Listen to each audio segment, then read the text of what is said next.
Admin, just turn down the music a little bit.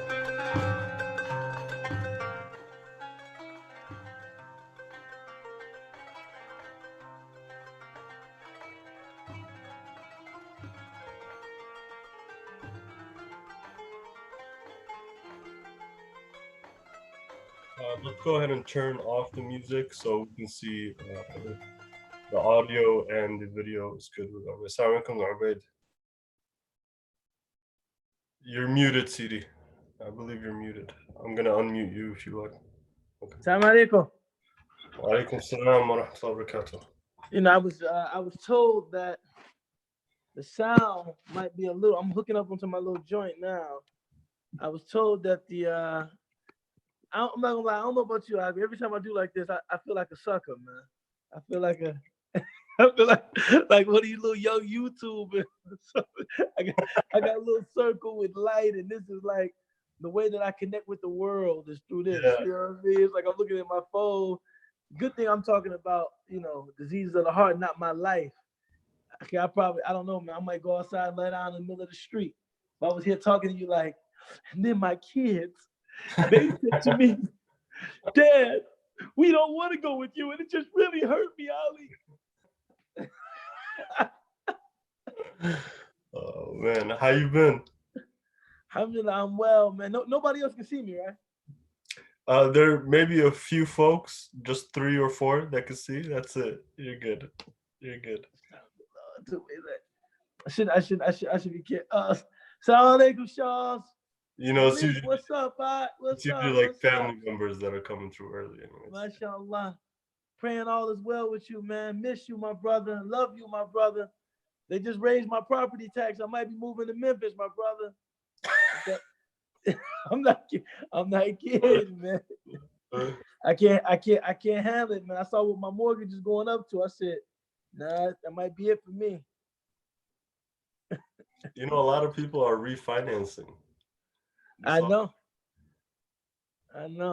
I said, I'm just a renter right now, so that doesn't affect me that much. But it affects me. Subhanallah wa bihamdihi, subhanallah al-azim. So alhamdulillah, video. How you been, man? Man, just trying to prepare everything for Ramadan. That's coming. Well, you know, we got all these things coming up in Ramadan. Surprisingly, you know, during this COVID thing, a lot of people are able to like relax a little bit more. But with the Tedif work, no, it's the opposite. Hold on, I'm gonna put these headphones in, and I want to see if the sound is better, inshallah. You know what's funny?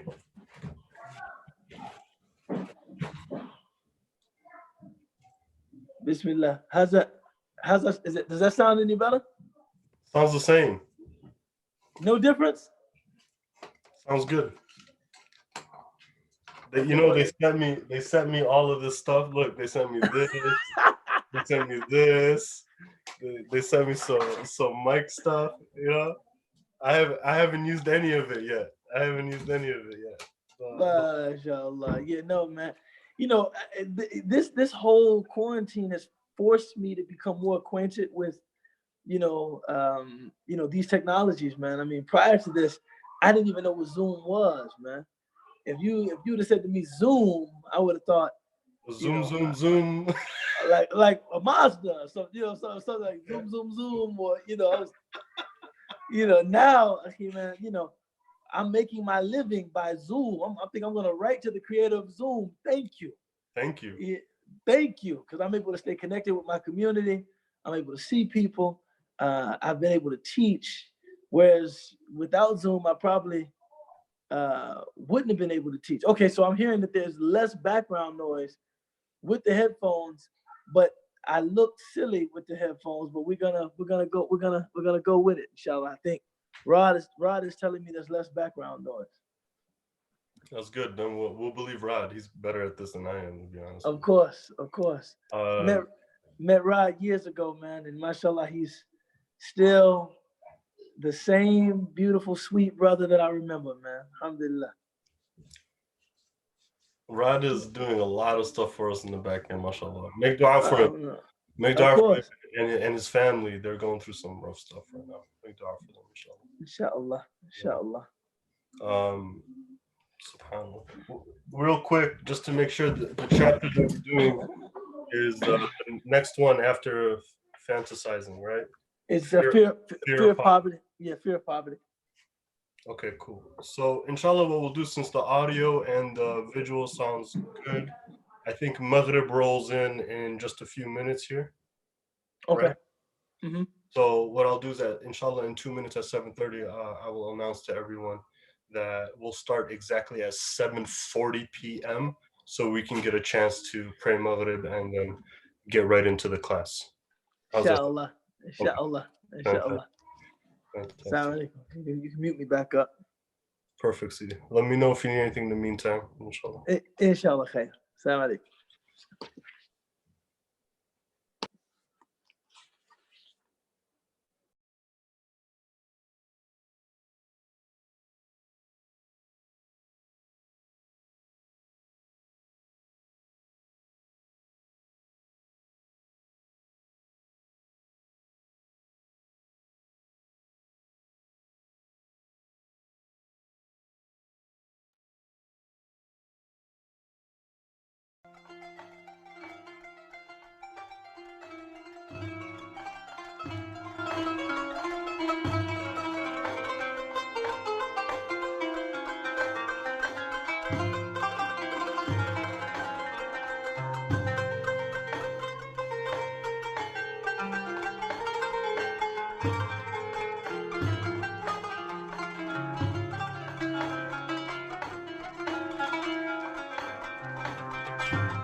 الحمام على الغصون شجاني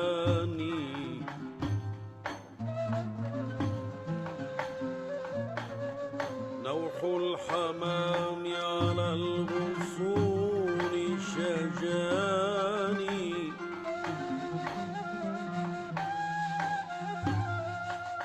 ورأى العزو صبا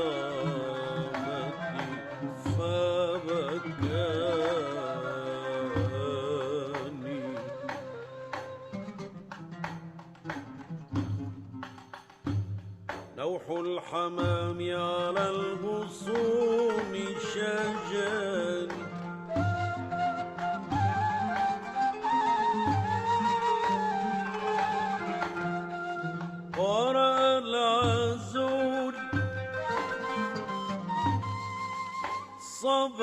صبابتي فبكان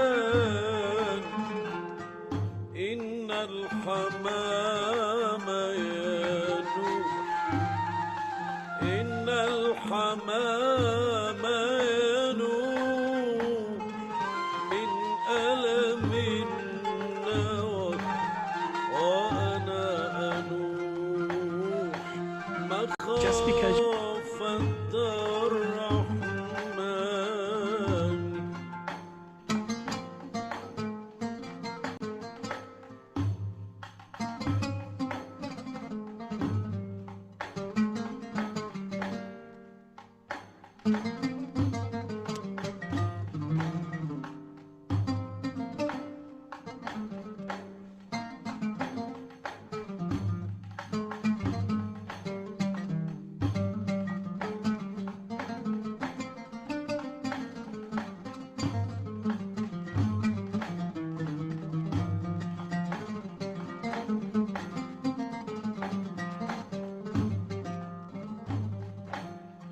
فلئن بكيت فلا ألام على البكاء ولطالما استغرقت في العصيان. يا رب عبدك من عذابك مشفق بك مستجير من لظى النيران فرحا تضرعه إليه وحزنا وامن عليه اليوم بالغفران. يا رب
لقد كنت قبل اليوم أنكر صاحبي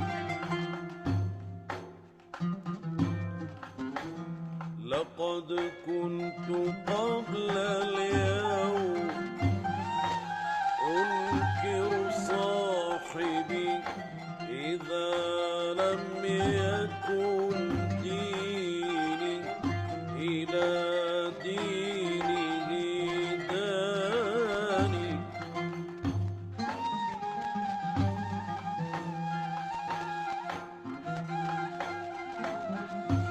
لها البدر كأس وهي شمس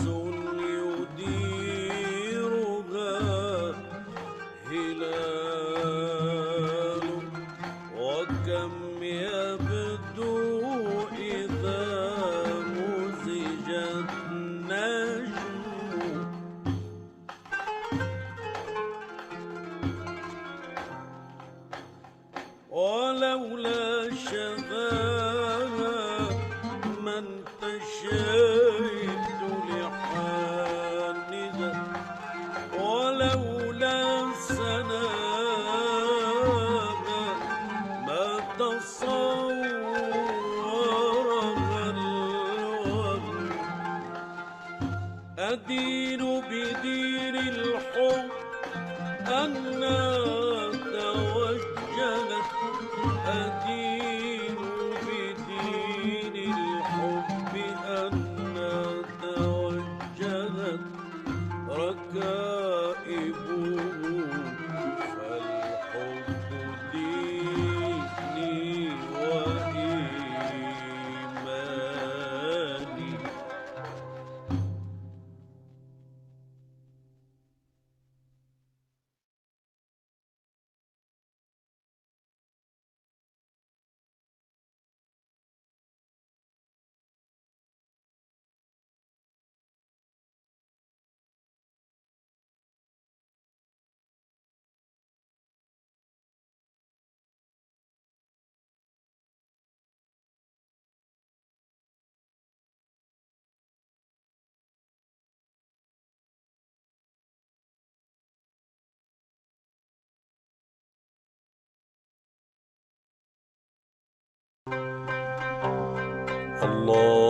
اللهم صل وسلم وبارك على سيدنا وأسعدنا وسندنا ونبينا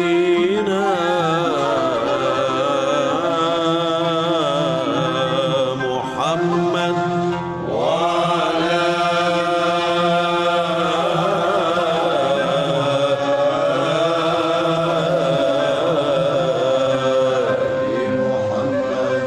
اللهم صل وسلم وبارك على سيدنا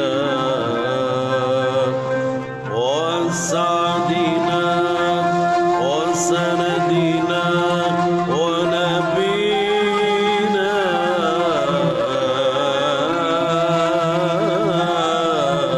محمد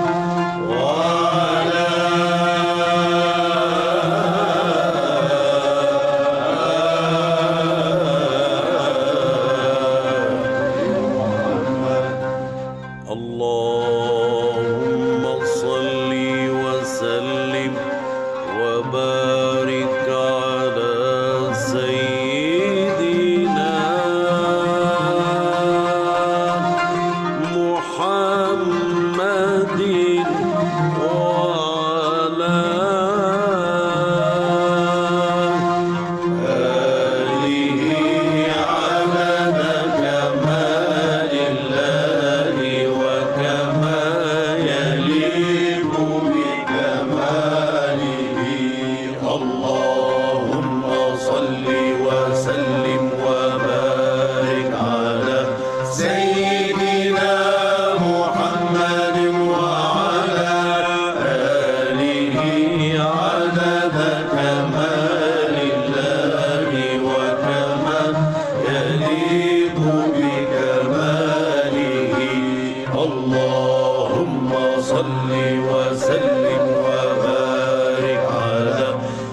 Assalamu alaikum wa rahmatullahi wa barakatuh, everyone. Hope you're doing well. Pray that you and your family are enjoying yourselves and getting ready for, uh, in just a few more days, Ramadan, inshallah. My name is Ali Dia. Welcome to Purification of the Heart. Ustad Ubaydullah Evans is here with us, and he'll be joining very shortly. We, in the Midwest, in Chicagoland area, have Maghrib just coming in right now, so he'll be praying the Maghrib prayer and joining. Inshallah, we'll be covering a chapter from Purification of the Heart. This is the book that we're using, if everyone can see. This is a translation by Sheikh Hamza Yusuf. You can pick this up anywhere online, Amazon, Mecca Books, other affiliates, and it's relatively easy to get. We are on the page of the book, page 53. We're on the chapter Fear of Poverty. Fear of Poverty, inshallah. That's the chapter we'll be covering today. Inshallah, when Ustad Ubaid comes in, we'll be starting right away. Want to thank you all for joining. Thank you all for making this happen, and welcome. Alhamdulillah, Talif Collective has been able to maintain this pulse even through this pandemic and the situation that we all collectively have been dealing with, humanity. Alhamdulillah, may Allah subhanahu wa ta'ala make that easy, make that a time where we can actually retreat to Allah, and a time in which we can focus and realign, and inshallah maybe even purify a little bit of our hearts, because this is purification of the heart. Talif Collective has multiple classes that we're excited about that are happening, multiple gatherings, multiple pulses that are maintained throughout the weeks, and in Ramadan we are going to be even doing some bit more. We'll be doing some iftar gatherings virtually. We'll be doing some gatherings with Ramadan Ta'lif trivia nights. We'll be doing a connect and reflect class, which will be a class in which we connect with the Quran and reflect upon its words through tafsir, which is kind of explaining why the verses came down, when they came down, and how we can take certain meanings from those verses. I'll be led by a teacher named Saleh, who's with us in the Chicagoland area as well. Beautiful teacher. His whole life work has been on this. We also will be doing a weekly community check-ins like we've been doing on Sundays, and we'll continue that pulse. We'll be doing weekly iftars for our newcomers and people who feel that they are in need of breaking fast with individuals, inshallah, around them, at least virtually. That'll be something that I'm excited to have and to maintain. There's a few other things happening in the Ta'lif world. We will be sending emails. I think there was already an email sent out recently. If you haven't gotten an email from us about what's going on, just put your email in the chat box, and our admin team will add you to the chat, inshallah.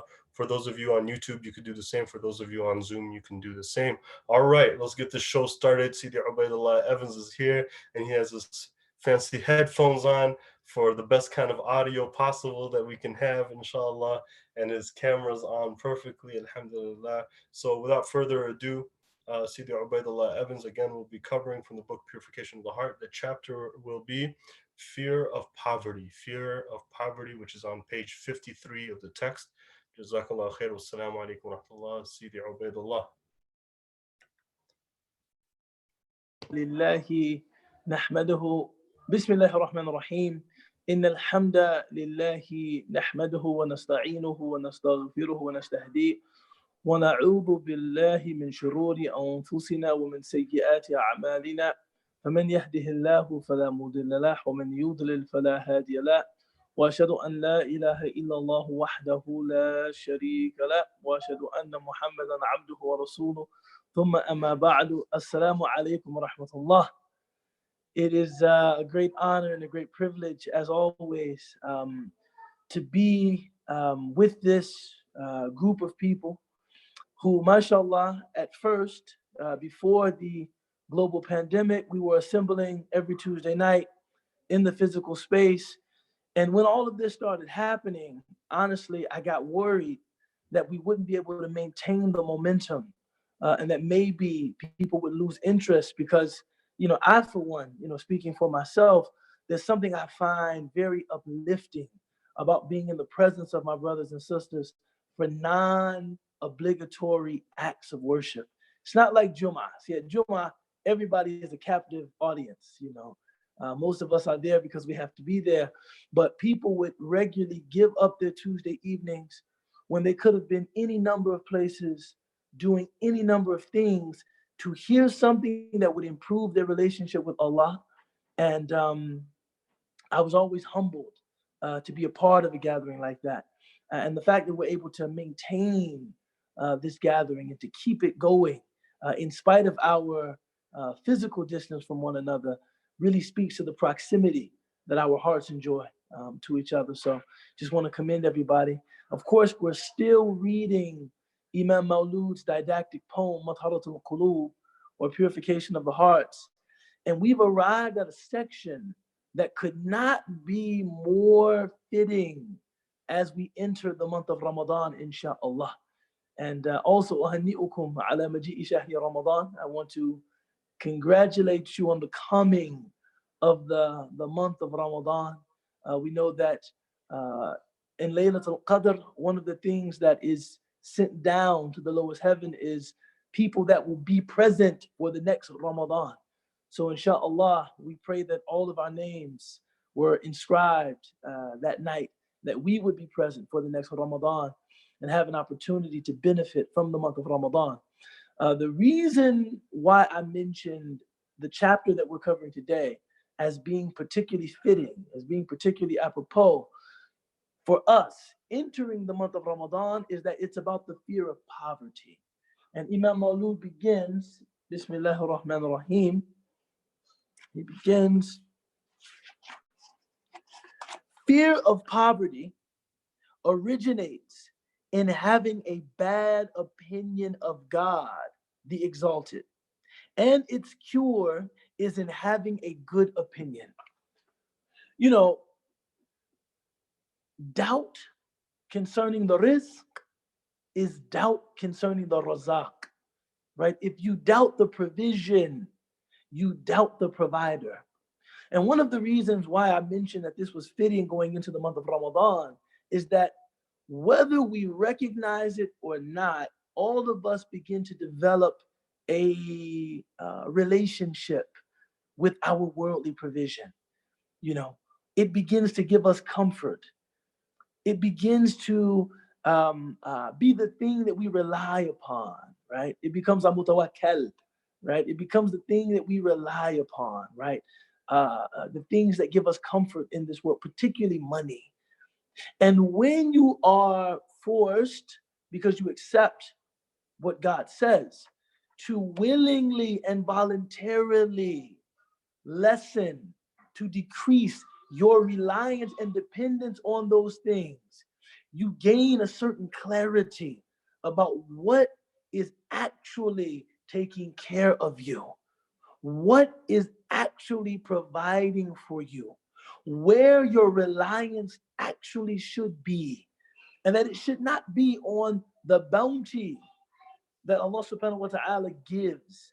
It should be on the giver, the wahhab, the grantor, the bestower, the one that gives that bounty. Now, in the first line, he addresses fear of poverty, and he says it is just a symptom whose real the disease is having a bad opinion of Allah. And the Prophet ﷺ said, Jinahatan, two wings that faith needs in order to fly. One is husnul dhan bil mu'mineen, having a good opinion of other believers. And the second, husnul dhan billah, having a good opinion of God. Allah subhanahu wa ta'ala says in the Hadith Qudsi, Ana inda dhanni abdi bi. I am in the opinion of my servant. As she thinks about me, as he thinks about me, he or she finds me. So that if one believes that Allah subhanahu wa ta'ala is not going to provide for them, is not going to take care of them, that in doing what is right, they will open themselves to impoverishment, They will open themselves to penury. They will open themselves to having their security jeopardized. That is not the way that Allah subhanahu wa ta'ala rewards righteousness. La yudi'u ajra al-muhsinin. The reward of the believers is never lost. Now, that is not to say that we cannot be tested. That is not to say that we will, in fact, we will certainly be tested, and some of us might be tested with a temporary state of impoverishment or deprivation. That's not, this is no Islamic prosperity gospel. What this is hopefully you recognize that there is no utility in stressing yourself out over your material circumstance, nor is there ever any utility in doing something you believe to be wrong to secure your provision. The Prophet ﷺ informed us in an authentic, the two wings faith needs to fly, husn dhan bil mu'mineen, having a good opinion of the believers, and husn dhan billah, having a good opinion of God. Right? The Prophet ﷺ informed us of three things, and this is in the Sahih of Imam Muslim. So this is a hadith that is at the highest level of authenticity, mashallah. And every janeen, every fetus germinating in the womb of its mother has an angel, is visited by an angel. And that angel decrees three things for, that angel inscribes, in a sense, right? The decree is from Allah subhanahu wa ta'ala. Three things for that fetus. One, Sa'id aw Shaqi. Is it going to be felicitous, or is it going to be a wretched person? And this is always taken to mean in the ultimate sense. Is this a Jannati? Is this a person of Jannah, or is this someone that will face some punishment or chastisement or retribution for what they will end up doing in life? The second thing is their lifespan is determined. Their lifespan is determined. And none of us can leave this world until that last decreed breath is taken. No one, I think it's a convention of speech, and it's not one that I reject, to say someone died an untimely death, by which we mean usually they died they died as a result of some unforeseen circumstance. So this is a way that we speak.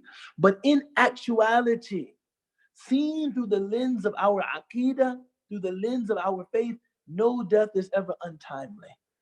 Every death is timely. Ajalin musamma, right? It's an articulated decree, right? No one will leave this world early, and no one leaves late. And the last thing that is determined is your rizq. Everything that you will make use of, everything that is a part of your material well-being and sustenance is decreed for you. So the Prophet ﷺ, mentioning this to the Sahaba radiallahu anhum jami'an, he said, فَاسْتَجْمِلُوا فِي الطَّلَبِ. Seek what is already decreed for you beautifully. Seek what is already yours gently and in a way that is consonant with your integrity. فَاسْتَجْمِلُوا فِي الطَّلَبِ. And what every person that fears poverty and does something that is injurious to their integrity doesn't realize is that if you did the right thing, what was decreed for you would have made its way to you anyway. Subhanallah wa bihamdihi, subhanallah al-azim. Fastajmilu fit talab. Right? If you didn't sell alcohol, but instead sold soft drinks, your rizq would still make its way to you. If you didn't sell cocaine, but instead sold socks and t-shirts, your rizq would still make its way to you. If you didn't sell fake insurance policies, but instead sold furniture, I don't know, your risk would still make its way to you. What is yours, and no one can take it from you.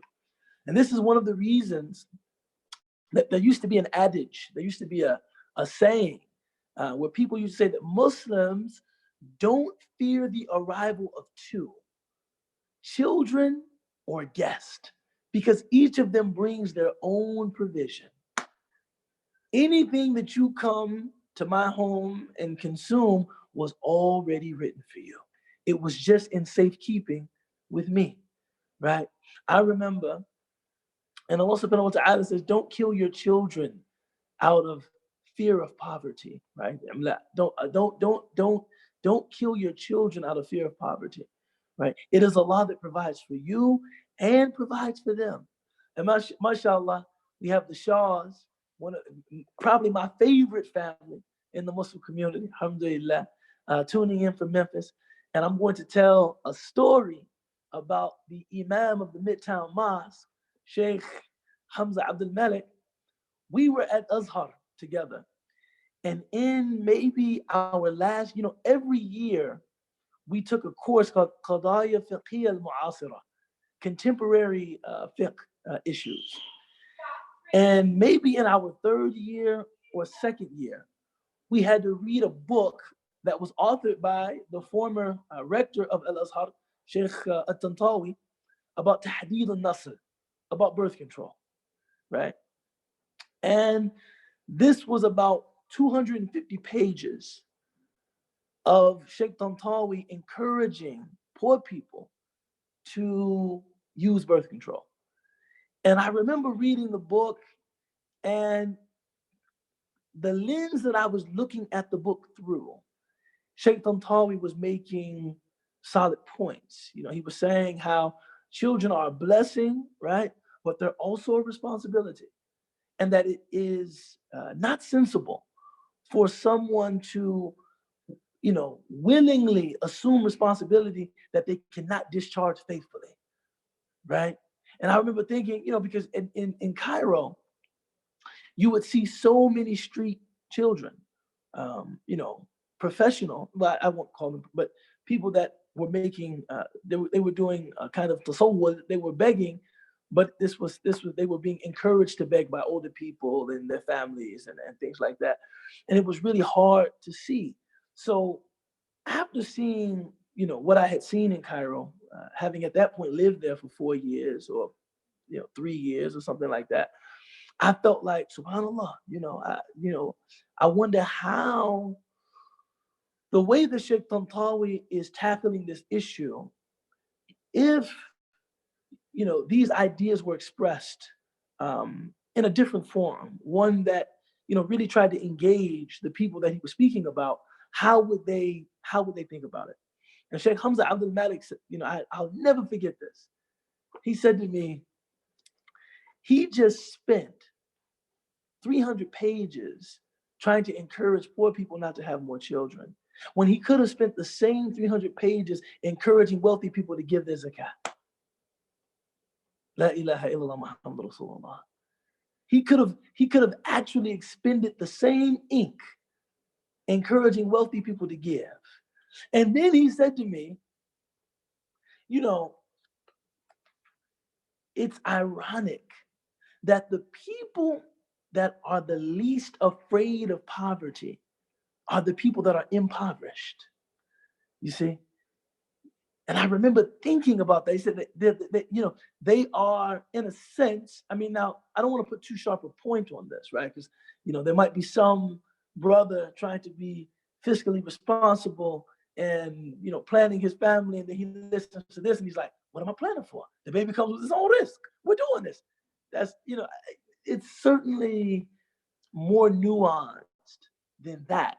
But one of the things that Sheikh Hamza said to me that I never forgot was that when a person is in a state of impoverishment, the way that they're thinking about children is not like somebody thinks about an expense on a ledger. It's not like, oh, this is another expense that there is this sense of tawakkul. There is this sense of reliance upon God that, well, the four that I have now, we're making it. We don't, we don't always know how we're going to make it, but we're making it. 5, we'll make it. 6, we'll make it. And as opposed to seeing that kind of thinking as something irresponsible, which I think is a very modern capitalist notion, just to be honest. It's something, yeah, I'm not, I don't want to, get too tongue twisted. I'm not telling people to have children when they aren't prepared to care for those children. But knowing that ultimately the risk of your children is from God is a virtue. And it could be a virtue that people that have less possess more of than people that are quote unquote financially secure, right? So it's just some food, for thought. And, we had a long conversation about it. And at the end of the conversation, I stood corrected. I said, you know what, as a matter of fact, you're right. This report of Sheikh Tantawi is not good. He corrected me. At first I thought it had some merit. My point, though, is that everything that is decreed for you will make its way to you. Everything that is decreed for your children will make its way to them, right? Have a good opinion of Allah subhanahu wa ta'ala. I want you to reflect on something. Many of us have been relied on. I didn't get that. It was like just a collection of letters that maybe, bismillah. Many of us have been relied upon. And you feel, when someone is relying on me, if someone asks me if I can do a favor for them, if someone asks me if I can take care of something for them, and I take that responsibility upon myself, if I tell them I'm going to do it, I feel this overwhelming sense of responsibility toward that person that put their trust in me, right? I don't want to betray their trust. I don't want to betray their confidence. Ibn Ata'illah says, if that's how you feel, وَلِلَّهِ مَثَلُ الْأَعْلَى, do you think that you are possessed of more karam? Do you think that you are possessed of more generosity than Allah subhanahu wa ta'ala? Do you think that, you are possessed of more sense of responsibility than Allah subhanahu wa ta'ala? Of course not. Now, this is not to say that certain people are not actually in poverty.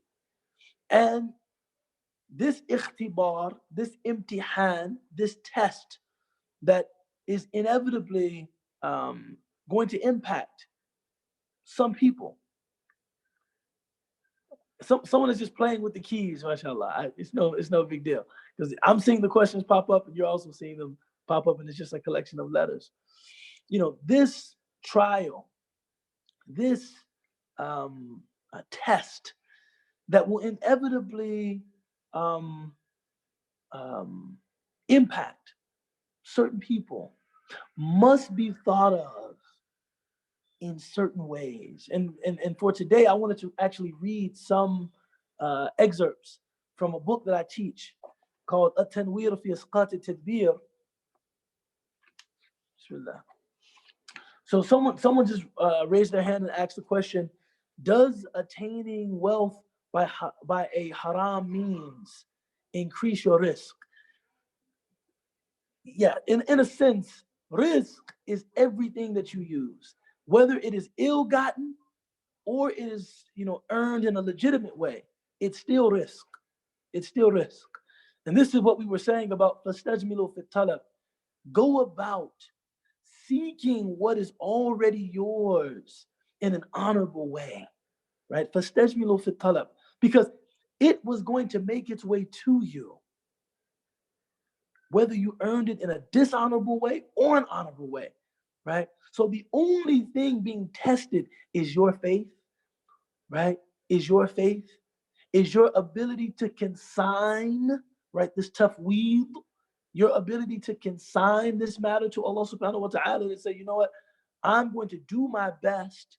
I'm going to plan. I'm going to prepare. I'm going to work, but I'm not going to do anything that would violate the parameters and boundaries that you have dictated, Ya Rabb al-Alameen. And if I do whatever I can inside of those parameters and boundaries, my trust is that you will do the other part of making sure I have what I need. Now, Ibn Ta'illah has some very interesting points about risk, and particularly about poverty and about sustenance, and why we relate to sustenance, why we relate to provision in the way that we do. The first thing he says is that being creatures that are in need of taghdiyah, that are in need of sustenance, we get an opportunity to see something that is fundamentally different about us and Allah subhanahu wa ta'ala. Huwa yut'im wa la yut'am. It says in the Quran, Allah feeds, but He is not fed. So the first thing that one is to reflect upon when thinking about, how we relate to rizq is the way that we relate to provision. Allah subhanahu wa ta'ala does not relate to anything in that way. He is ghaniyun. He is absolutely free of need. And if you are more in tune, if you realize, if you are more present with your need, that man, I have to have sleep every day. I cannot go without water, but for 3 weeks. I cannot go without food, but for 3 days. Is it the other way? No, it's the other way around. I cannot go without water because a survivalist told me it's the law of threes. 3 minutes without air, 3 days without water, 3 weeks without food, and 3 hours in cold temperature without shelter, hypothermia, things like that. But it's the law of threes. But when you recognize your contingency in that way, the fact that Allah subhanahu wa ta'ala has none of those contingencies, first and foremost, that should be a cause of your saying, Subhanallah, right? Huwa yut'im wa la yut'am, right? The second thing that he says that is very, and he quotes the ayah, قُلْ أَغَيْرَ اللَّهِ أَتَّخِذُ وَلِيًّا فَاتِرَ السَّمَاوَاتِ وَالْأَرْضِ وَهُوَ يُطْعِمُ وَلَا يُطْعَمُ. Is it other than God that you take as your protector, the originator of the heavens and the earth? And He feeds, but He is not fed, right? And then he mentions that one of the other reasons that we have this recurring, haja, ihtiyaj, we have this recurring need, is so that our thanks to God can be constantly renewed, right? We experience the anxiety about provision, about eating, about sustenance, and then God relieves us of that anxiety. But so that we don't take that for granted and fail to give thanks for it, we experience the anxiety again. We experience need again, and then Allah subhanahu wa ta'ala. So in that way, it's tajaddud shukr, right? Thanks is being renewed, right? Thanks is always, we're always having our gratitude and our gratefulness to God renewed through experiencing want, experiencing relief, and then experiencing want again. He also mentions, he says, وَهُوَ أَنَّهُ سُبْحَانَهُ أَرَادَ أَنْ, I said that, the shukr. No, another one is, وهو أن الحق سبحانه أراد أن يختبر هذا الآدمي فأحوجه لأمور شتى لينظر أيدخل في استحلالها بعقله وتدبيره أو يرجع إلى الله بقسمته وتقديره. That Allah subhanahu wa ta'ala allows us to experience need to test us. And it's just what the questioner was asking. When you experience the need, will that break your reliance upon God? Will you say, okay, I'm needy. I have to do what makes sense to me. Forget all the halal, the haram, forget ethics, forget morality. All of that is out of the window. I have to do what I have to do to feed myself. Or will you pass the test and say, you know what? I'm going to do the best that I can inside what Allah has made permissible, and I'm going to leave the rest to Allah subhanahu wa ta'ala. And there's many more. There's many more, but I don't want to get sidetracked into, another text. But what I gleaned from that section of the book was this state that we exist in, this one of want, this one of need, this one of concern about rizq. This is something that Allah Ta'ala has decreed for us for a wise purpose. For a wise purpose. Actually, to enhance our ibadah, to enhance our worship. Not to be deceived by shaitan. Ash-shaytanu ya'idukum al-faqr wa ya'murukum bil-fahsha. That shaitan promises you poverty, wa ya'murukum bil-fahsha, and commands you to things that are evil, commands you to, to immorality.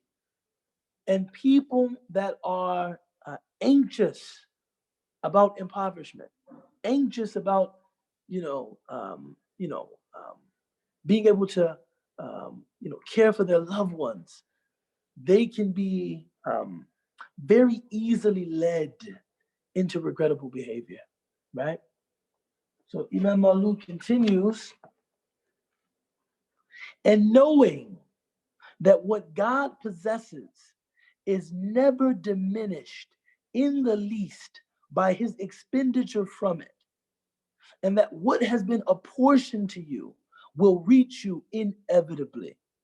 So here he's saying that, look, Allah subhanahu wa ta'ala, Allah glorified and exalted, he is the possessor of treasures that are inexhaustible. The Prophet, peace be upon him, said to Ibn Abbas, and this hadith is also recorded in the Sahih, that if all of the human beings and all of the jinn got together and requested of God everything that they want all at the same time, and God gave each of them their heart's desire, it would not decrease what is with God in the least. It would not decrease what is with God in the least. And another place in the book that I was citing, Ibn Ta'ala says, if you have asked God for anything and you have not received it, know that this is being withheld for you for some wise purpose. It cannot be because your Lord is stingy, because your Lord is not stingy. It cannot be because your Lord is lacking in something, because your Lord is lacking in nothing. Right? These are things that when we say them, they seem quite intuitive. But sometimes when we've been praying for something, or we see people that are impoverished, do we really call to mind that this person that I'm sure is praying to be in a stable situation, that I'm sure is prepared to work to be in a stable situation, is not in that situation because God doesn't have it to give, or because God doesn't want to give because he's stingy. Not in the slightest. It's only a wise purpose that God knows that we have to try to uncover. Ibn Taymiyyah has some very, Dr. Sherman Jackson, he wrote a book on theodicy, in particular, Black theodicy. But theodicy is, if God is all merciful and God is all loving, why do bad things happen? Sometimes in philosophical circles, this is discussed as the problem of evil. And he cites different, Sunni theological schools. Broadly Sunni. So Mu'tazilis, the Ash'aris, the Maturidis, and also the Hanabila, the Hanbalis. And in this matter, I felt like the Hanbalis had one of the most interesting, Ibn Taymiyyah, I don't know how representative his opinion is of the Hanbali, of a traditionalist Aqidah, but he's a putative authority, right? And he was saying that when we see this kind of fitna, it's really a test for the people who aren't in the fitna, right? The people in the fitna are being tested as well, right? Their test is patience. But the people who aren't experiencing the fitna directly, their test is responsiveness. How will we respond to the impoverishment of our brother or our sister or a fellow community member or a neighbor or a fellow citizen, etc.?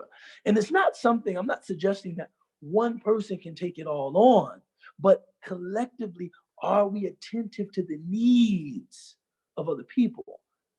And sometimes the poverty of someone else is a test for the collective, right? So I'm saying, all of that to say that what is with Allah subhanahu wa ta'ala is never diminished, and it should never be counted as scant. No, it's abundant and overflowing. It's abundant and overflowing. It should never be counted as scant. It should never be counted as limited. It's abundant and overflowing. But God gives what he chooses to whom he chooses. لِنَبْلُوَكُمْ أَيُّكُمْ أَحْسَنُ عَمَلًا, to test us in what he has given us. And I do realize that in the same way, what I'm saying can be used as a source of inspiration, it can also be used to justify coarseness. And I hope not. To say what in the Quran, Allah subhanahu wa ta'ala mentions brilliantly that some of the Quraysh, when the Prophet would tell them to give, they would say, why should we give to people that if Allah wanted, he could give to them? Right? And Allah took them to task for their statement as liars. So when we talk about God giving what he wants to whom he wants, this should in no way justify callousness or coarseness. This is just that we must retain the correct understanding of who Allah is and what Allah does, right? We have to see the fitna through the correct lens. And it's not because what Allah has is diminished, or because Allah, wa'iyadu billah, is in some way mani', that he's restricted, he's he mani', he restricts what he wants, but he's not limited, he's not mahdood at all. He's not limited at all. He continues, one who uses his religion as a means of benefiting his worldly condition is a sycophantic hypocrite in his transaction, and he shall ultimately be the one defrauded. SubhanAllah. You just have to sit with that. You gotta sit with that. And for those of us that are thinking that this is something that applies to people that work professionally in the capacity of teaching, preaching, etc. No, it's not exclusive.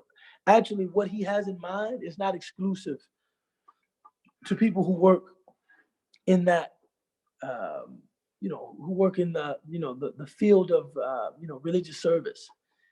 He's talking about anyone that would sacrifice or efface or destroy their religion for the sake of earning money, broadly. Meaning like that you would openly do things that you know are wrong, that you know are inexcusable, just to get a paycheck. That's what he's talking about. That you would go up, commend,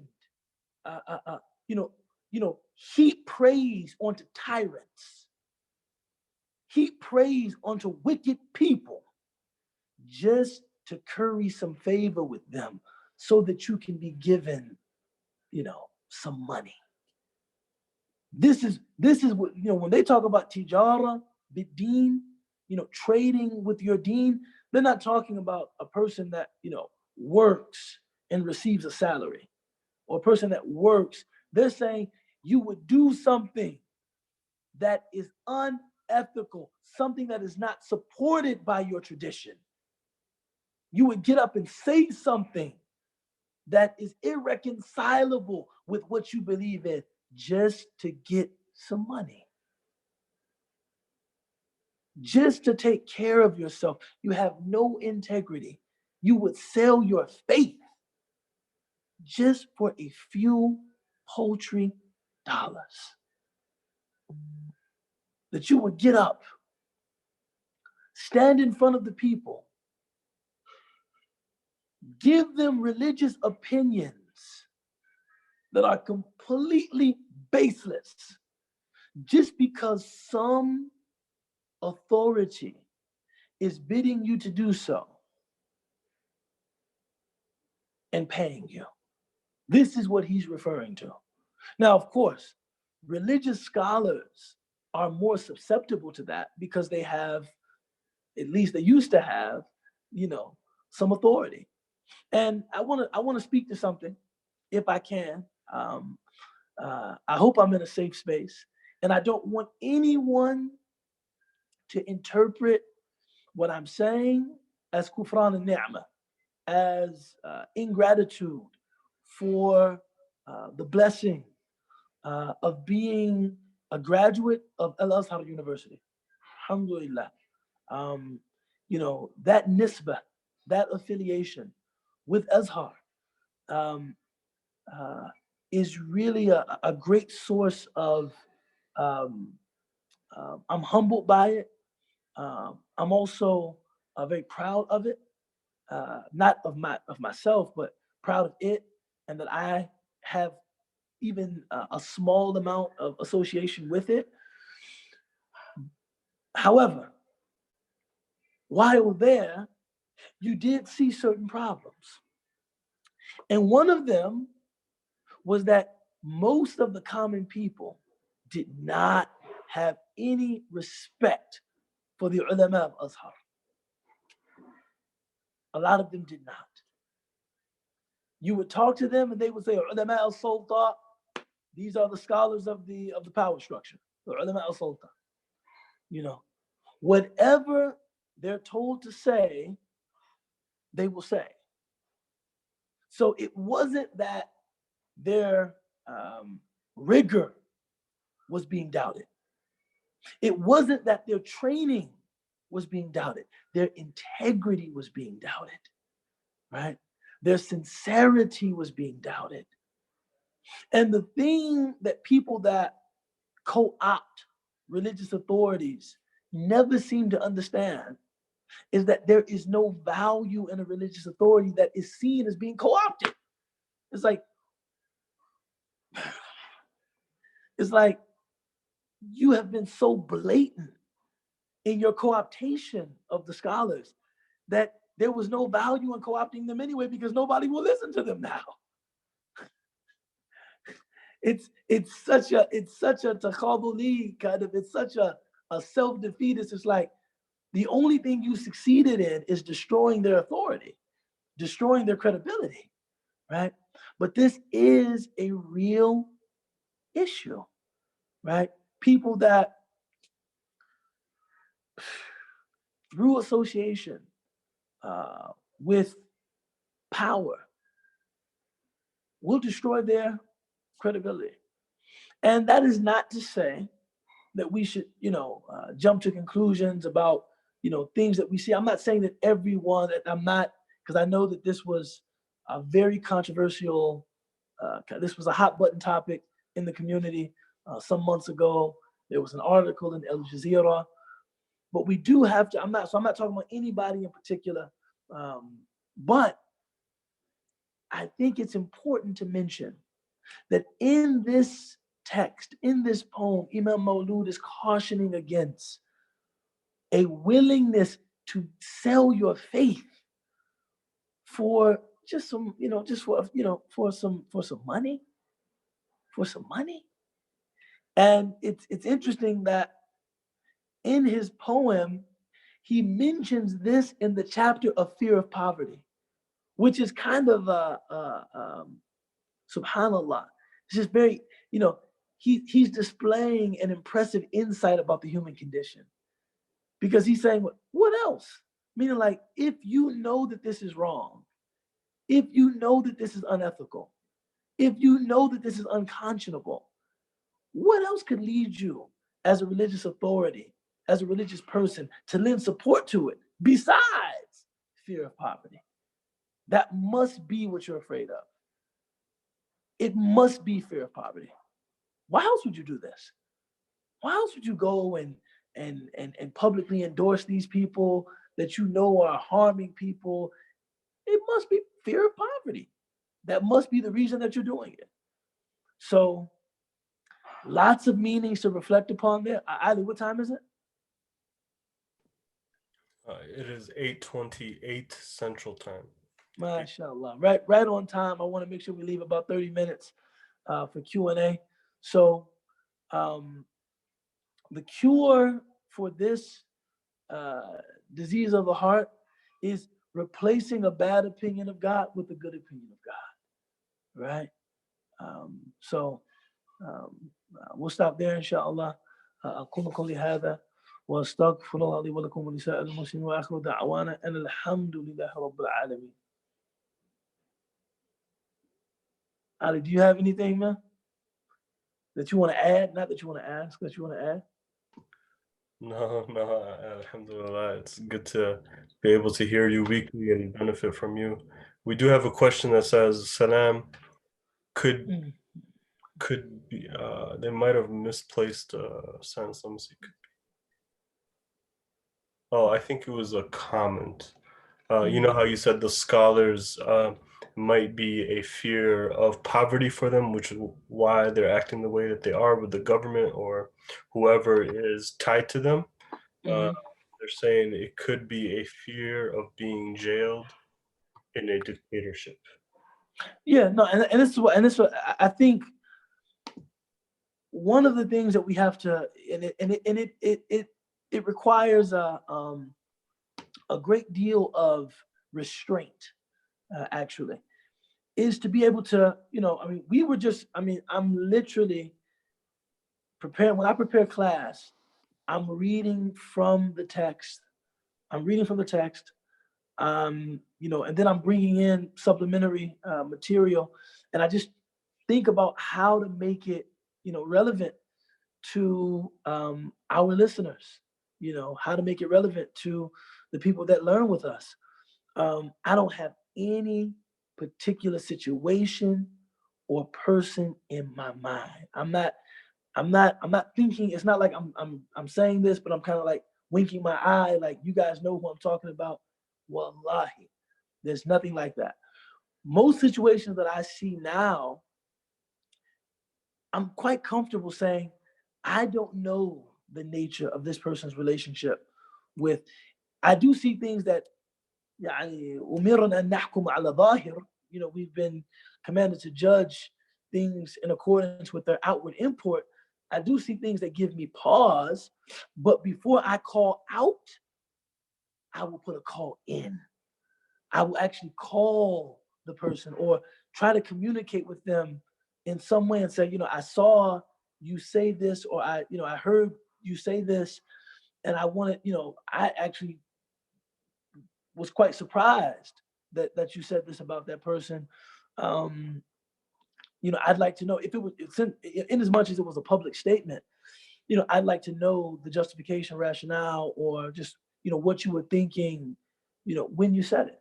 So I'm not, I do see things like that, that I like to talk to people about, but I'm not reading from this text and then teaching it as though we're indicting, anybody in particular.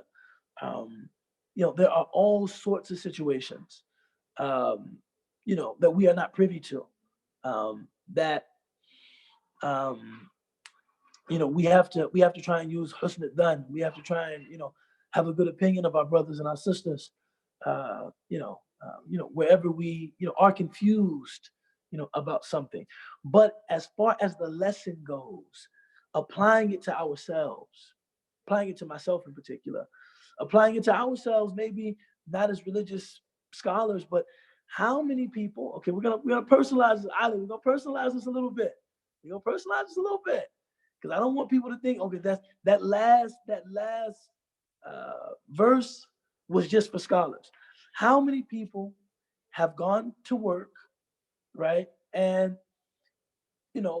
pursuant with their work responsibilities, have pretended like they were okay with things that they're not supposed to be okay with, right? Just to make their living. Have gone to work and, maybe, I've heard stories. People filling their glasses with wine, just holding it. So all I did was I just held it and I put it to my lips a few times as though I were drinking, but I really wasn't drinking.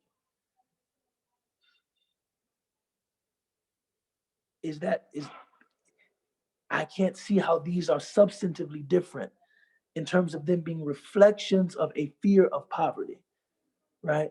I even know someone that I empathize with the person, but we're reading to be strengthened, inshallah, who would actually, take a drink of the wine, hold it in their mouth, rush to the bathroom, and spit it into the toilet, right? Now, and then, the thing that's tough is the person that comes onto the job site next, who just says, I'm Muslim, so you guys can do what you're gonna do, but I don't drink. And they say, well, so and so, he's Muslim and quite observant, and he practices and he drinks. At least we think, right? This is how we make, we hear things like this. We have to apply it to ourselves, not thinking, yeah, Sheikh Fulan, Sheikh so and so, this is why he's associated with, those people, is he fears poverty. No, what have I compromised of my faith? Because maybe I'm not as confident in Allah's providing for me as I should be.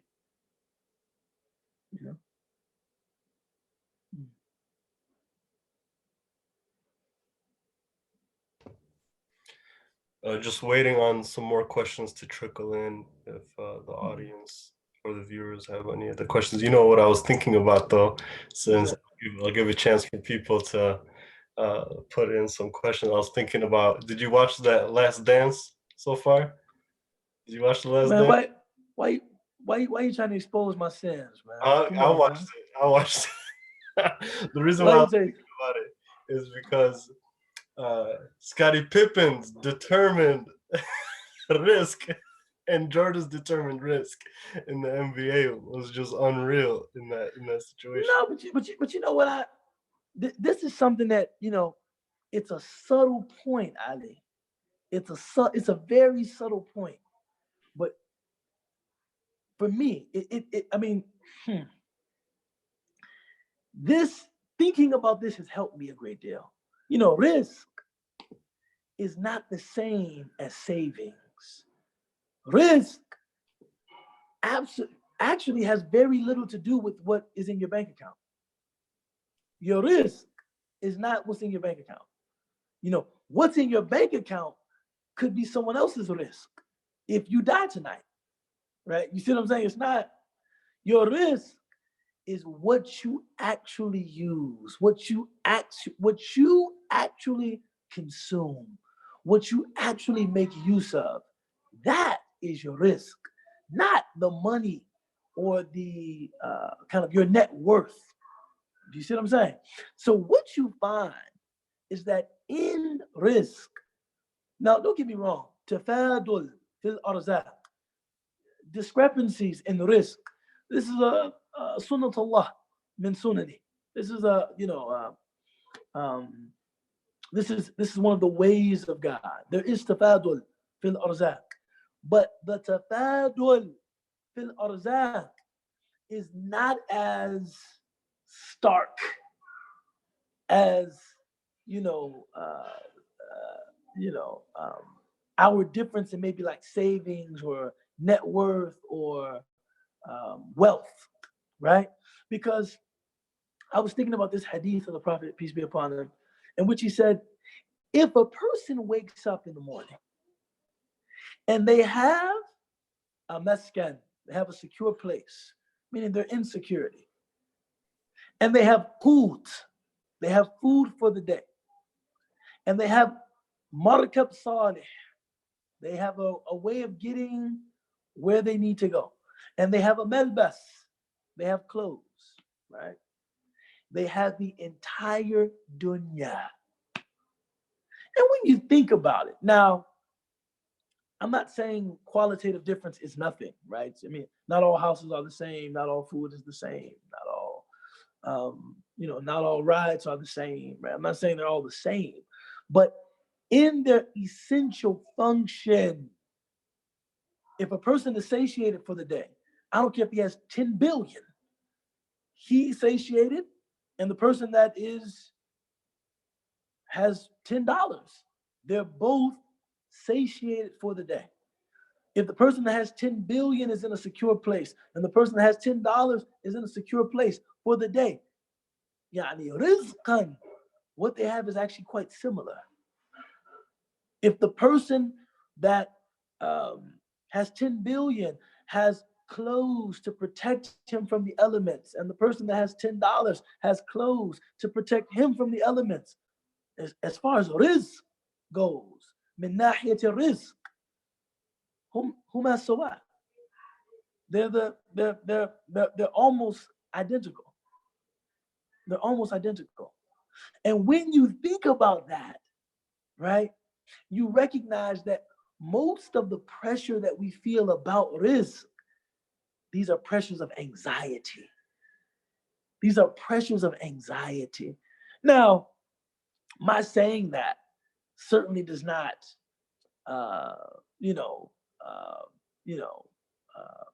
remove those anxieties, right? But we have to recognize that there is a difference between fear and anxiety, right? Fear is your concern about a danger that is clear and present. Anxiety is your concern about a future danger, meaning tomorrow I'm worried that I won't be able to eat, that I'm going to get put out of my place, or that I won't be able to protect myself from the elements or what have you. However, as the person is saying this today, they actually have what they need, right?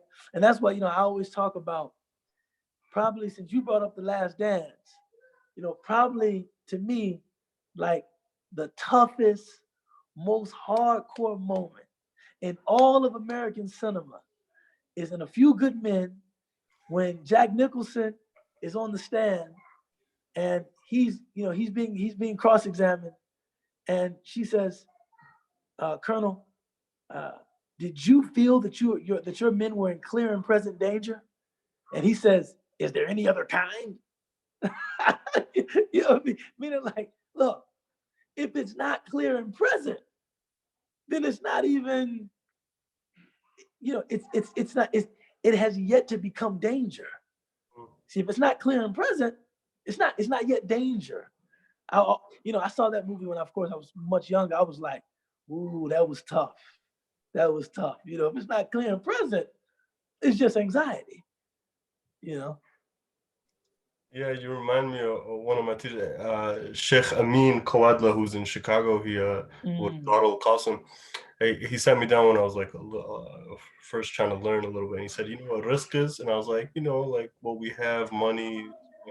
And then he actually proved it to me through the Quran that risk was ta'am, food. Yeah, that's risk. It's food. that's it. That's And I risk. was like, Ajib. And he proved that to me, and I was like, that's amazing. Yeah, it's, we think about somebody having risk. Yeah. It's not like his stock portfolio. That's not. Now I'm not saying wealth. Amwal. That's something different. But risk is what you're actually making use of. Yeah. Not the money that the money and the properties that I don't. My home is a risk, right? My investment properties. I mean, which is why the Quran brings in the similitude of the bird that goes out to eat and finds its prey, and finds food, not knowing where it's going to get. The other thing that you reminded me of, Sidi, and maybe you'll explain this a little bit more. My understanding is when we're looking at spiritual stations of where we're at, we should look to those that we see that are beyond this, right? And then when we look at worldly sense, we should look at those that might not have as much of it.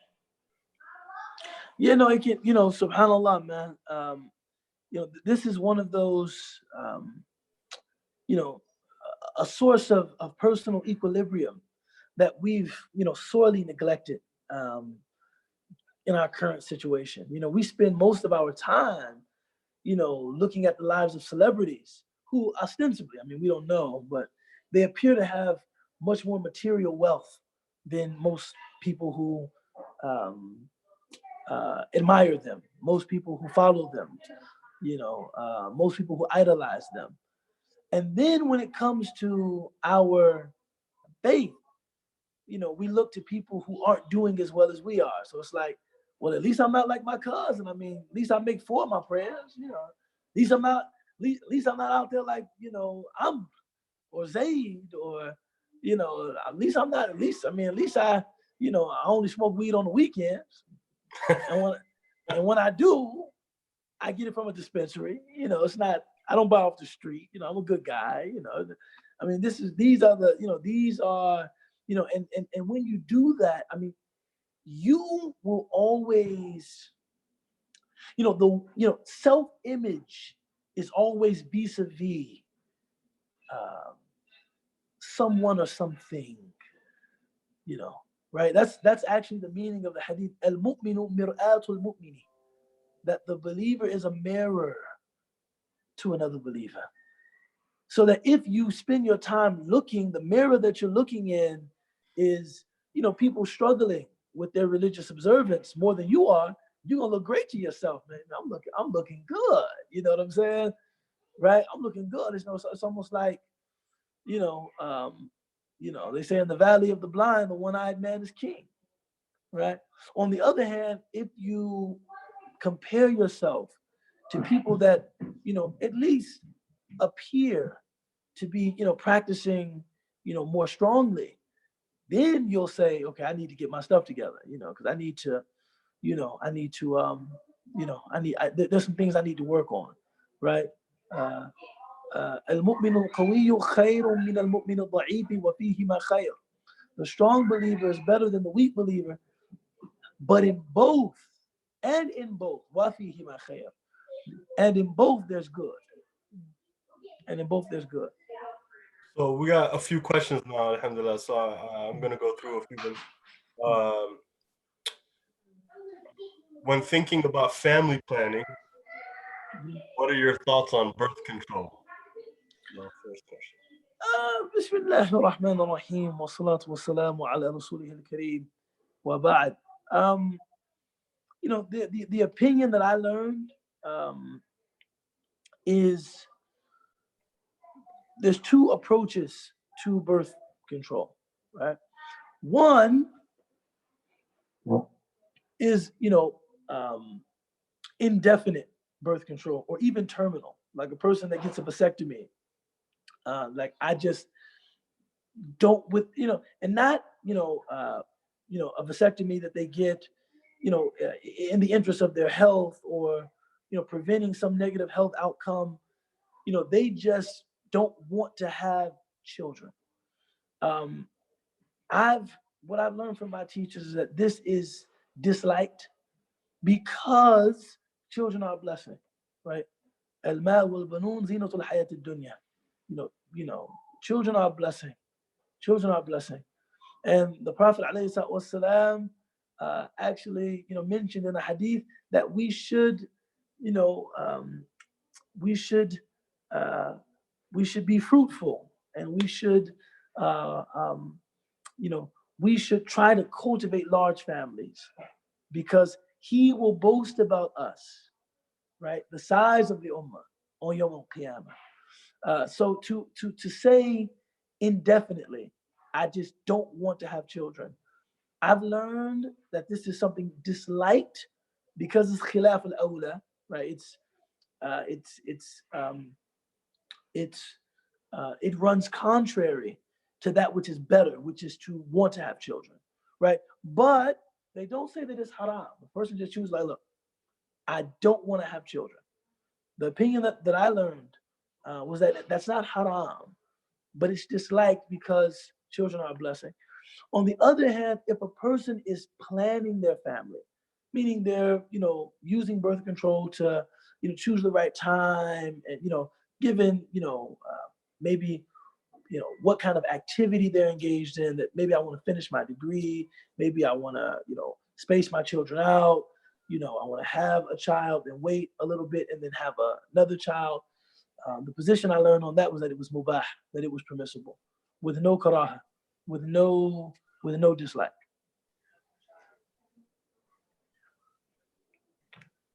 So what I have here is, can you explain risk versus barakah in risk when halal, question mark? It seems to stretch when earned through halal means. Well, mashallah, barakah.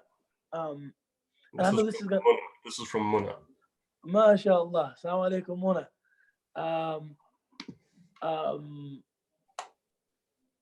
Barakah. And this is gonna sound a little new agey, right? But this is actually a definition that I like. Barakah is a kind of positive energy. It's a kind of positive energy that God puts into something, or that something possesses. And that positive energy gives that person, place, thing the ability to transcend its regular limitations.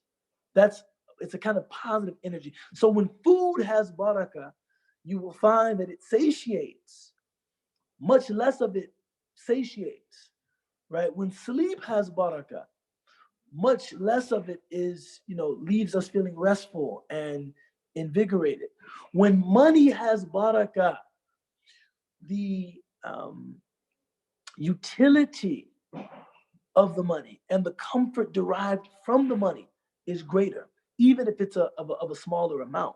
And this is why they say, al-kathra min al-baraka, wa laysat al-baraka min al-kathra, right? Plenty is from blessing. It's not that blessing is from plenty. You see, abundance is from blessing. It's not that blessing is from abundance. And we see this all the time. All of us have that uncle or that family member that earns very well, but every time you see them, they're stressed, they're preoccupied, they can hardly be present, maybe depressed, maybe, right? Even though they're making, obscene amounts, of money. And then you could have another person, maybe working in the same field, that in terms of the numbers, is not doing nearly as well, but not, don't experience the same levels of stress. I'm able to take care of what I need. I'm able to give to the causes about which I'm passionate. I have free time for my family, for my children. We would say that $75,000 maybe has more barakah, has more blessing in it than that $750,000 that the other person is earning. Earning $750,000, but doesn't even have the work-life balance and the quality of experience that the person earning far less. That's blessing. And the way that blessing enters anything is that it is engaged, whether it's eating, whether it's earning, whether it's resting, it's engaged in a way that pleases Allah subhanahu wa ta'ala, right? When things are engaged in in a manner that pleases Allah, then those things become mubarak, right? Time is one of the one of the signs of the end of time is a loss of blessing in our time. Now, subhanallah, look at all of given the kinds of technologies we have at our disposal, you would think that we should be more productive at everything. Like, I mean, in a sense, nearly every facet of modern life is easier than its equivalent in classical and traditional societies. And yet, when you look at, something like the literary output of Shakespeare, no one is, you can hardly name a contemporary writer as prolific, even though they don't have to write in longhand, even though, they have so many means of facilitating the process of writing. Look at Imam an-Nawawi, a better example than Shakespeare.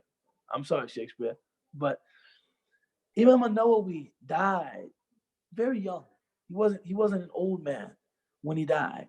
And Sheikh Abdul Fattah Abu Ghudda, in his book, The Value of Time in the Lives of Scholars, he mentions that Imam an-Nawawi, in order for one of us to rival his output, we would have to write from the time we were 12 until the time we were 42, 17 handwritten pages every day to match his level of output. I couldn't even do that with word processor, actually. I couldn't even do that with word processor, actually. Because 17 well-written papers, not just 17 handwritten pages, right? Every day from the time we were 12 until the time we were 42 to match his output. My point is that one of the suggestions is that his time contained a blessing, right? So to Muna's point, blessing is, it's all about the blessing in what you have. It's not about what you have, right? It's not about what you have, mashallah. You remind me of the Prophet ﷺ story where he had four what would they call it? Dirhams, 4 things of currency, whatever. Yeah. And freed what? A slave with it, bought a t-shirt with it, but like it was just a t-shirt with it, not a t-shirt, not a t-shirt with it, not qamis, a tunic. So you could say barakah is energy, but I can't say a t-shirt for my. So we got 2 more questions. We got 2 more questions here. As a manager at work, this is really important. This question hit me hard. As a manager at work, my job is to take out my team for dinner where I pick up the tab that includes alcohol. Ooh. I feel conflicted as I'm not partaking in the drinking, but I'm footing the bill and then expensing it to the company? Any suggestions on this scenario? Question. That's tough, man. It's tough because you can't. One of the wow, that's just a tough question, Ali. That's just a tough question. One of the um, challenges of living in a pluralistic um, society is one has to be very selective about where and how they can um, you know I don't want to say enforce because that's too strong a word, but they can impose their own moral vision. So for Muslims out there thinking you just should tell them they can't do that, how would you respond to maybe a manager that was Hindu telling you, if you're going to eat with me, you cannot order meat. You cannot order meat. If you're going to dine with me, if I'm going to pick up this tab, you cannot order meat. That would, I mean, would you deem that something within that person's right because they're in a position of authority? Would you deem that something chauvinistic of that person? How would you kind of understand that? On the other hand, oh man, this is tough, man. This is really tough, because the questioner is saying that, look, these are not my personal funds. It's not, essentially I am there as a representative of the company. It's the company. It's not me. It's not that, I'm using my own personal funds to pay for alcohol. I'm expensing this to the company, and people are ordering, what they want. I guess I would, just خروج عن يعني خروج خروجا عن الخلاف, just trying to get outside of this gray area. If it's really not your money, why can't somebody else do it? If it's not, if it isn't, it's like, look, I'm just ordering for the company. Would it be possible to talk to someone about, okay, even though it's not my money and I'm ordering for the company, I would feel just more at ease if somebody else could place the order and if somebody else could pick up the tab. I would feel more at ease about it. And if the person says, no, you have to do it, the only one that has the company card is the manager, then I think it would be time to ask, why wouldn't there's so many ways to complete a transaction. The transaction could be called in. The person that that I'm reporting to, they could call in they could call in the transaction. Why are you so unaccommodating? And what's amazing about this, what this is a strange thing about where we are right now, is that therapy and different forms of self-help, these are things that are very respected in our culture. So that if a person said, I'm a recovering alcoholic and it's just hard for me to just be around alcohol, most conscientious people would either get up, move to another place where they could enjoy their alcohol, or would respectfully decline their orders. Oh, really? Pellegrino instead. And they would not, I can't think of many people that would say, oh no, I'm sorry, man. I'm praying for you, your recovery, your sobriety, but I just gotta have a glass of Moscato. I'm sorry, bro. That just doesn't, and I gotta have it here, and you gotta pick up the tab. It doesn't happen like that. But if a person says, I also am uncomfortable, and it's because of my religious commitment and observance. This is the person that's trying to impose the Sharia on everybody, right? This is the Islamo-fascist that's trying to Sharia-tize America. It's that creeping Sharia. It's the Sharia creep. It's just the Islamo-fascist that it's a strange, things like that are strange. So I guess what I'm trying to say, pretend like you're a recovering alcoholic. No, just say, I'm, just where I am in my recovery right now, it's just kind of hard to be around, alcohol and to be like the main one, placing the order. Just kind of it just causes kind of this kind of revisitation to a nightmare. And if somebody else could do it, I mean, I think I'm okay. People, like I can still go out and participate with the team as people enjoy whatever drinks they want, but just getting that close, it's just too close for me right now, in given where I am in my recovery. And I guarantee, so, oh my God, I didn't know. I mean, really, I didn't. I'm sorry that I even asked you. If you say I don't do it because, it's against my faith. Well, you do want your job, don't you? That's strange. That's strange. Stephen Carter, this book's old. This book came out like in '93. Has a book called The Culture of Disbelief. Right? The Culture of Disbelief. And the book is talking about the excesses that we've gone to now to remove religion from the public square.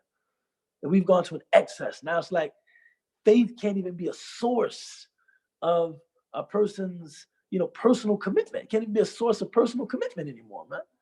And that, maybe we, in trying to limit, the influence of, narrowly defined chauvinistic religion in the public square, perhaps we've gone too far. So I don't know if that helps, but we got a last one here. If you're okay with last Bismillah. one. Many have lost or are losing jobs or businesses because of COVID. How would this lesson apply to them? I feel like this lesson definitely applies to them 100%. But yeah, it's just don't be afraid. Be confident. Be confident. There's a hadith of the Prophet ﷺ in which he told Sa'ad ibn Abi Waqqas that if you sit making dhikr after Fajr until shuruq and you recite from Surah Al-Waqi'ah, Allah will protect you from calamity. Allah will protect you from calamity. And this, a person commenting on this hadith said that one day, Sa'ad, this is after the demise of the Prophet ﷺ, is in Masjid al-Nabawi, and he's reciting Surah Al-Waqi'ah, and a fire broke out. And someone ran into the masjid and told him that you better, rush to put out the blaze because the fire is coming dangerously close to your home. And Sa'ad looked up, said, my home is fine. The fire is not going to touch my home. And continue reciting Surah Al-Waqi'ah, right? Again, before he reached the conclusion of the surah, somebody rushed in and said, dude, your house is about to catch on fire. And he said, no, my house is fine. My house is fine, right? My house is fine. And then after he finished reciting Surah Al-Waqi'ah, he went to his home, and a lot of the homes around it were burned, but his house was unscathed. It was untouched. And people said, Sa'ad, it was the most wondrous thing the fire would come right by your house and then it would recede. And it would come by your house and then it would recede. Now, the teacher with whom we were studying this book of hadith called Fath al-Mubdi, he was saying that this hadith does not mean that if you recite Surah Al-Waqi'ah, nothing is ever going to happen to you.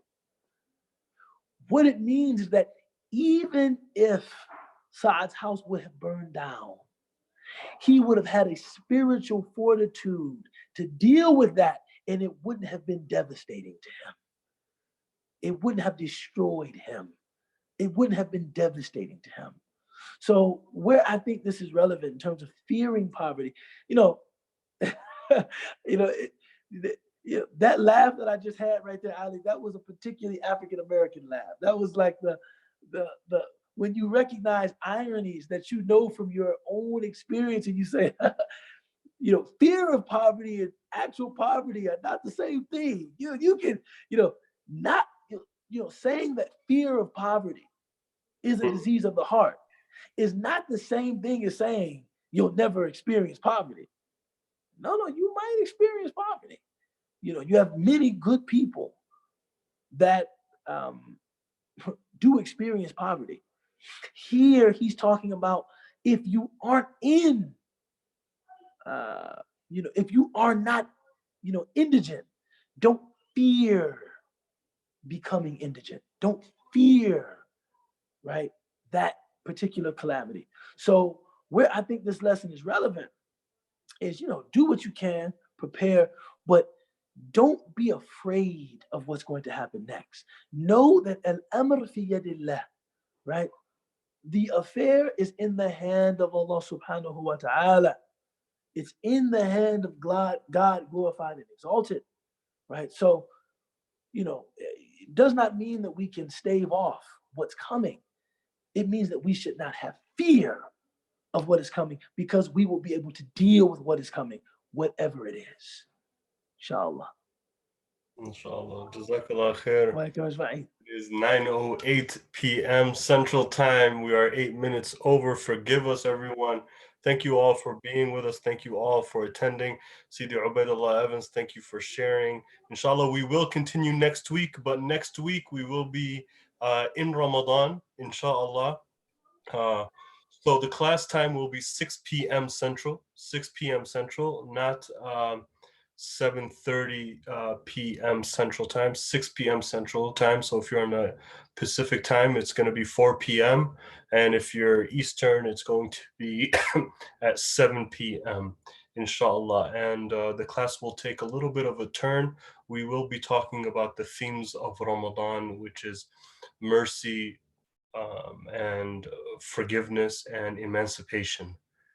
Those are going to be the topics, and we put a pause on the purification of the heart text out of respect for Ramadan, and we'll talk about what each 10 days respectfully of Ramadan mean and what they're for. So the first one is mercy.